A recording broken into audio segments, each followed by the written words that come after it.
ফিলিস্তিনের গাজা ও পশ্চিম তীর, লেবানন ও সিরিয়ার পর এবার মধ্যপ্রাচ্যের আরেক দেশ ইয়েমেনে হামলা শুরু করেছে ইসরায়েল। 19 ডিসেম্বর বৃহস্পতিবার ইয়েমেনের সামরিক স্থাপনায় হামলা চালানোর খবর জানায় ইসরায়েলি সামরিক বাহিনী, খবর আল জাজিরা। ইসরায়েল অভিমুখে হুতি বিদ্রোহীদের ক্ষেপণাস্ত্র নিক্ষেপের পরিপ্রেক্ষিতে ইয়েমেনে আনুষ্ঠানিকভাবে এ হামলা চালানো হয়েছে বলে দাবি করেছে ইসরায়েল।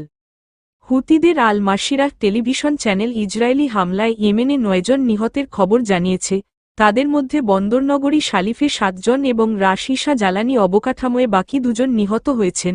দুটি জায়গায় ইয়েমেনের পশ্চিমাঞ্চলের হোদেইদাহ প্রদেশে অবস্থিত। ইসরায়েলি সামরিক বাহিনীর মুখপাত্র দানিয়েল হাগারি বলেন, হুতি বিদ্রোহীদের সামরিক স্থাপনা লক্ষ্য করে হামলা চালানো হয়েছে, এর মধ্যে রাজধানী সানার বন্দর ও জ্বালানি অবকাঠামো রয়েছে।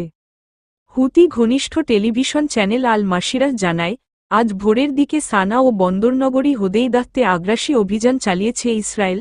টেলিভিশন চ্যানেলটির প্রতিবেদনে বলা হয়, সানার দুটি কেন্দ্রীয় বিদ্যুৎ কেন্দ্রে হামলা হয়েছে।